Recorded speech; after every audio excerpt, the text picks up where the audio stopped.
vedare tinokuchingamidzai zvekare kune chimwe chirongwa pano pazim Facebook Secrets and Confessions. Tadzoka zvekare nemamwe mamessages. Rekedzai tibva tapinda mumamessages edu atadzoka takakubatirai.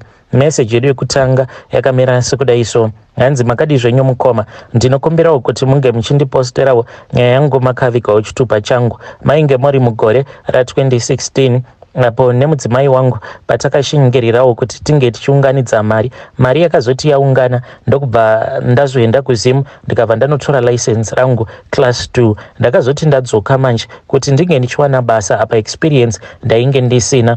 Zvino paCV ndainge ndakaisa license rainge riine makore akati 1 day, but muhomwe zvangu ndichifamba neoriginal rangu rainge risina experience. So ndakabva ndazoti ndapinda pane imwe company ndokubva ndatestiwa ndikabva ndazotadza reverse. Saka ndakabva ndazonzi nemudhara wacho iye uyo akanditesta ainge achida kundipa manhamba umwe uyo waainge achiziva naye uyo aikwanisa kuzoti ndige ndichizoita gudo then anenge achindidzidzisa.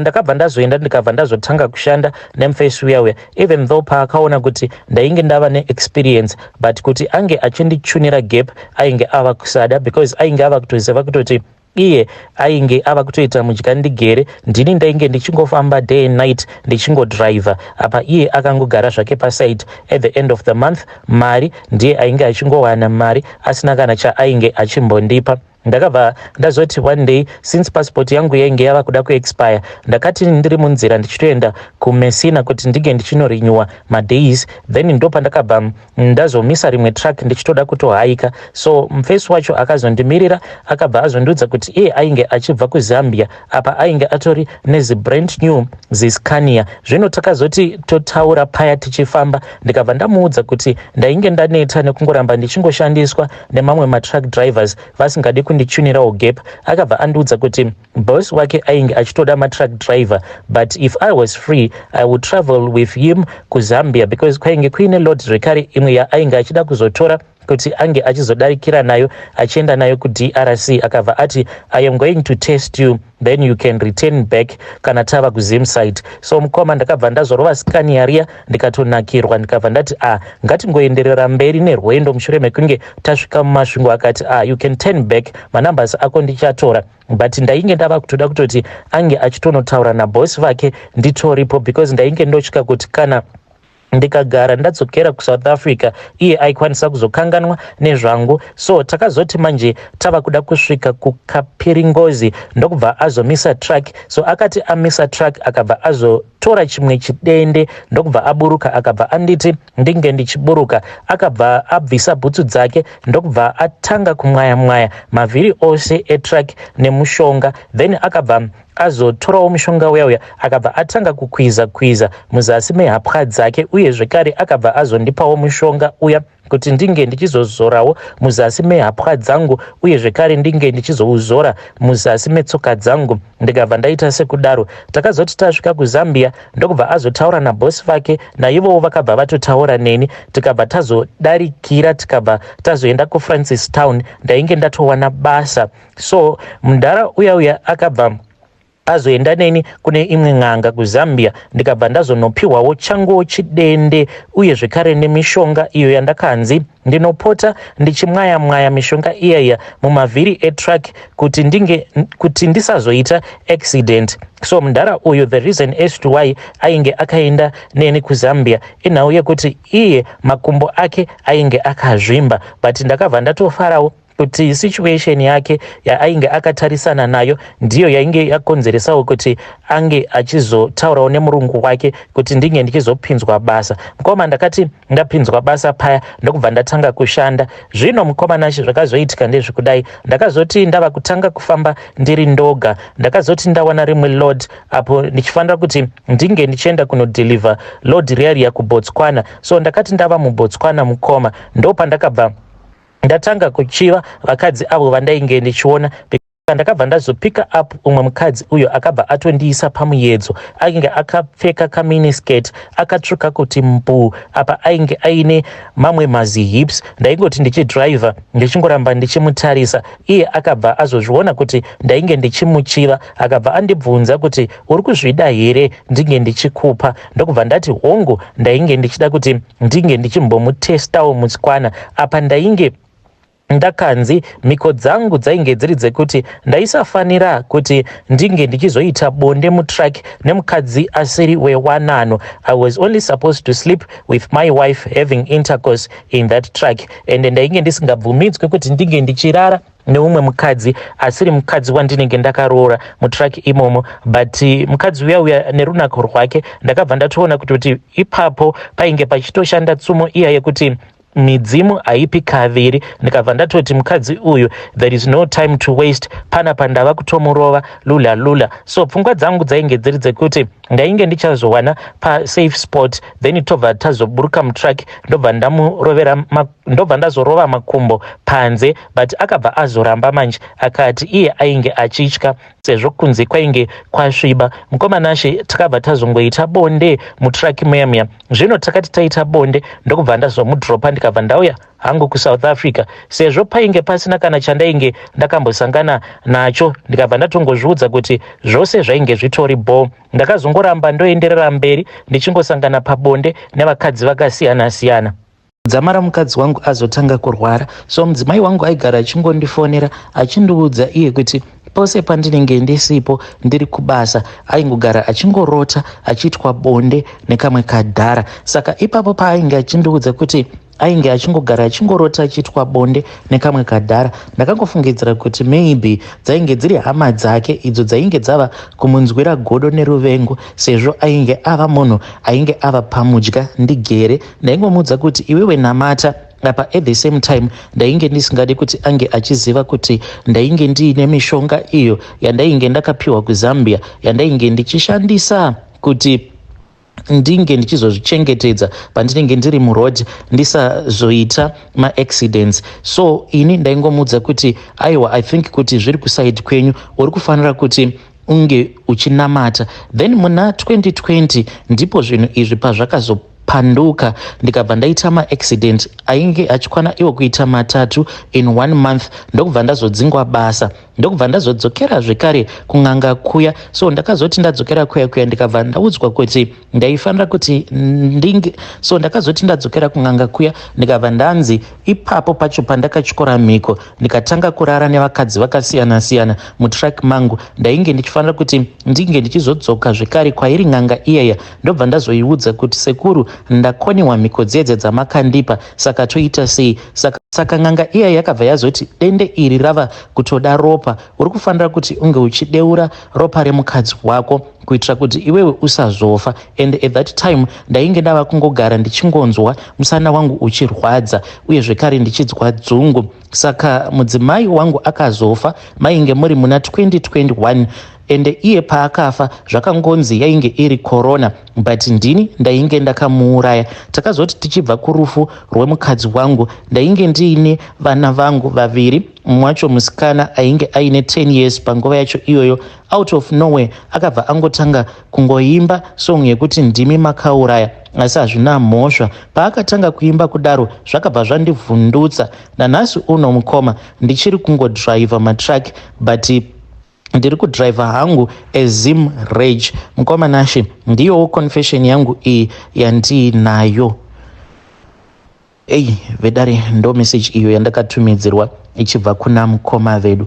Ngatizamei kuti tinge tichitaura navo mukoma vedu ava mucomment section. Hanzi ndichiri nacho chidende changu ichocho, hanzi chidende ichi pari zvino hachisisina mushonga uyo wandakapiwa chiinacho, but iko zvino zvichatova neropa, but ropa racho harina kuwanda. Zvakangoma hazvo veduwe, asi hanzi chidende ichocho ndo chinondichengetedza muroad kuti ndisaita maaccidents. Pandakatyora mhiko hanzi ndakaita maaccidents pangani, I think 3 in 1 month. zvakangoma hazvo veduwe, ngatitaurei navo mukoma vedu ava mucomment section. But ndoona sekunge vainge vakatopiwa mhiko inenge iri nani kuti haufaniri kuti unge uchizoita zvemahure, unofanira kungova faithful to your wife. But hanzi ndakabva ndazonakirwa hanzi nemutswana ndikatozviudza kuti hanzi midzimu haipi kaviri, I have to do this. Pakaipa vakabva vachikora zvavo mhiko dzavo. Regedzai tibva taenda panyedu inotevera. Nyedu inotevera yakamira sekudai so. Hanzi makadi zvenyu mukoma, ndinokumbirawo kuti munge muchindipostirawo nyaya yangu makaviga chitupa changu. Pose apa nemurume wangu tainge tisingamboendi zvedu kuchechi, so mushure mekunge business redu razotanga kusimukirawo, because murume wangu iye kambani yake yakabva yazowana tenda muno muSouth Africa rekugadzira maroads, so takati tawana tenda riya ndopa takabva tazosarudza manje kuti taifanira kuti tinge tichizoenda kuchechi. So even from the first day ratakasvikako kuchechi kuya tichitotendeukawo, kana vanhu vakabva vatozviona kuti couple iyi ine bag, because kana motikari yatakaenda nayo it was still a brand new car, yainge isati yatombova nemanumber plates. So after church takabva tazonzi pastor vainge vachiti invita kumba kwavo, then nemurume wangu we went back home first, ndokubva tazopiwa location tikabva tazoenda kumba kwavamufundisi. Takasvika kuya then we had a nice meal, then we started to discuss a lot of business. Zvino ndakabva ndazotanga kushamwaridzana namai mufundisi. Mukuzonoshamwaridzana navo vakabva vazondiudza kuti vainge vachida kuti tinge tichizoenda out, so we then went out. Takati tiri kuya amai mufundisi vakabva vazotanga kuchema, ndikabva ndavabvunza kuti why is it vainge vachichema, but on that day havana kukwanisa kundiudza kuti why was the reason she was crying. But the next day manje over the phone vakabva vazonditi vainge vachida kuti ndinge ndichiuya kumba kwavo. She sounded as someone who was really depressed. Ndakazoti ndaenda kuya ndokubva vazondiudza nyaya yavo, vakabva vandiudza kuti in her life she had lost 4 pregnancies before she had known the secret of the family. So ndakabva ndazoita curious ndikada kuziva kuti how she had lost all of those pregnancy and what was their family secret. But vakabva vati in time I am going to tell you. So takabva tazova chunirawo rimwe business deal, ndokubva tazotanga manje kunyatsokuchiwirirana zvokuti vakabva vazotanga kundiudza all of her secrets. Saka bva vazondiudza kuti vatezvara vavo avo vainge vari one of the founding fathers of their church vainge vainewo mushonga uyo wavainge vakabata. Saka mushonga uyu unonzi wakabva wazopanduka. Mushure mekunge mushonga uya wapanduka ndopa vakabva vazofunga zano rekuti zvainge zviri nani kuti vange vachichekeresa muroora, because mushonga uyu wainge wava kuvadyira vana, ndopa vakabva vazochekeresa muroora. So vakati vachekeresa muroora zvekare vachizonokanganisa mhiko dzavo, muroora uya ainge ava kuti vamwe varoora vose kana vakangogara vabatira pamuviri then vobva vazoita miscarriages. Kudzamara manje ivo vatezvara vaamai mufundisi navamufundisi vazoronga dhiri rekuti vange vachizoenda kune imwe n'anga, because n'anga iya yainge yakavarombesa yainge yava kuramba kuvabatsira. Ndopa vakabva vazonzi ivo vamufundisi vainge vachifanira kuti vange vachizopota vachirara nevasikana vanenge vari between 18 to 23, vaya vanenge vasati vazvara. Pavanenge vazobatira pamuviri then vanobva vazodyirwa vana vaya nemhepo yechikwambo uye zvekare nengozi iya yemuroora. So ivo vamufundisi ava hanzi ndo zvavainge vachingoita makore ose iwayo. Saka amai mufundisi vakabva vazoti kwandiri vainge vachida kuti neniwo sezvo ndainge ndava shamwari yavo ndinge ndichizovatsvakirawo at least vasikana vanenge vari between 18 to 23, because pagore roga vanofanira kuti vange vachichekeresa nhumbu idzodzo dzinenge dzakatakurwa nevasikana ivavo dzinenge dzichikwana idzo kuita 3 each and every year. So vakabva vazoti vainge vachida kuti ndinge ndichivabatsira, ndikabva ndazobvuma kuvabatsira because I never believed in witchcraft anyway. Ndakabva ndazotaura noumwe musikana uyu ainge achishanda panext door nepamba pangu. Saka musikana uyu naiyewo ainge achibva kuzimu, ainge aine 20 years. Musikana uyu akatofa muna May akatonovigwa kuzimu. This was after ndamuudza kuti kwainge kuine imwe mbinga iyo yainge ichida musikana kupusha naye time akabva atoti it was okay even though ainge aine boyfriend yake. I then made her to meet up na pastor and I was acting as if ndainge ndisingadi kuti amai mufundisi vange vachizviziva, but she knew everything that was taking place. So akabva azotanga kudanana navamufundisi ndokubva azobatira pamuviri. Akati abatira pamuviri paya then akabva azoita miscarriage, zvikabva zvanzi ainge aita infection muchibereko make ndokubva azofa. After kuchipatara uko kwainge aadmitiwa aignowewa nemanesi kusvika achizonofa. So far ndakarongera vamufundisi ava vasikana vatatu, 1 ndiye akafa, vamwe 2 ndivo vakangobva nhumbu dziya. Saka I want to ask kuti nezvinhu zvose izvi zvandakaita izvi maoko angu haanawo kusviba here? Ivo amai mufundisi navamufundisi vakati it won't affect me and my husband, and iye murume wangu ndakamuudza mushure mekunge ndarongera ivo mufundisi musikana uyo wavakatanga kudanana naye ainge asati afa mazuva acho iwayo. So after that he then understood kuti zveshuwa izvi zvandainge ndakaudzwa naamai mufundisi ndezvechokwadi. Saka ivo vakati it won't affect me and my husband, zvekuti patakamboda kutombonetswa patenda redu takabva taenda tikanotaura navo vamufundisi vaya vakabva vaita zvavakatiitira ndokubva vazotipa umwe mushonga uyo wakanzi murume wangu aifanira kuti ange achienda kunousiya muofisi make, then after 3 days aifanira kuti ange akabva azonzi after 3 days aifanira kuti ange achizoubuditsa muofisi make, but achiita wekukika akafuratira. Kana apedza kudaro obva aunhonga zvekare akafuratira, obva abuda obva anoukanda kuroad. Ndozvaakabva azoita izvozvo mushure mekunge atevedzera zvose zviya zvaakaudzwa navo vamufundisi vaya zvikabva zvatonaka. Everything that was troubling him at work zvikabva zvatogadzirwa. So mukomanashi, ndiyo confession yangu iyi yandiinayo. Ndikuda kungoziva kuti inini zvandakaita izvi zvekutsvakira amai mufundisi ndichitsvakira vamufundisi vasikana vekuti vange vachirara navo hazvizondi affect here in the future, but so far vakatiudza kuti everything it is just good. Hey vedare, ndo message iyo yandakatumidzirwa ichibva kuna vahanzvadzi vedu. Please ngatizamei kuti tinge tichitaura navo vahanzvadzi vedu ava mucomment section. Hanzi ndakavatsvakira vasikana vatatu, 1 ndiye akafa. Yo, strange things do happen in this world. Miko dzavo each and every year panofanira kuti vanofanira kuti vange vachirara nevasikana 3, then vobva vaita nhumbu vasikana vaiva, then dzobva dzabva. Ya pakaipa kedza itibva taenda panyaya yedu inotevera. Nyaya yedu inotevera yakamira sekudai so. Hanzi makadi zvenyu mukoma, ndinokumbirawo kuti munge muchindiposterawo nyaya yangu makaviga chitupa changu. Musazonyora patitle kuti ndakarombera chiprofita, because kwandakaita hakusi kuromba. So ndine kamwe kabhodhoro kangu kelaki kandakapiwa. Saka kabhodhoro aka ndakakapiwa nevamwe sekuru vangu vanoitawo zveun'anga. Ipapo pavainge vachiri vapenyu vakabva vazonditi ndava kunzwa kuti iwe wava kunamata. Ndikabva ndati hongu sekuru ndava kunamata. Then vakabva vazoti vainge vaine parcel yangu yavainge vachida kundipa. So ndakazoti ndava kuda kudzoka kuno kuSouth Africa ndikabva ndazoenda kumba kwavo sekuru. Ndopa vakabva vazondipa kabhodhoro kaya, vakabva vanditi kabhodhoro aka ndekekuti unge uchizodana chaunga. Vazonditi kabhodhoro aka ndeke kudana chaunga. Pose paunenge uri unenge uchingounganirwa nevanhu. Chaunofanira kuti unge uchingoita ndechekuti unokatora kabhodhoro aka paunenge uchienda kuchechi kwako,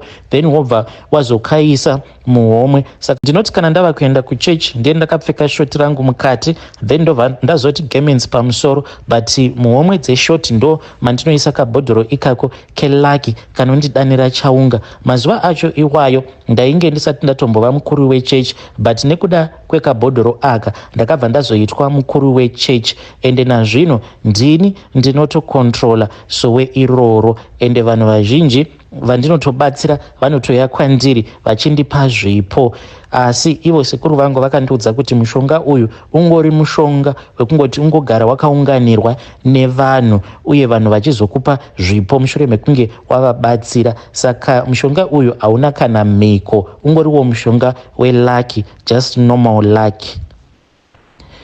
Hei vedare, ndo message iyo yandakatumidzirwa ichibva kuna mukoma vedu avo. Hanzi inini handina kurombera chiprofita but ndakangopiwa kabhodhoro hanzi ndakangopiwa kabhodhoro kemushonga welaki.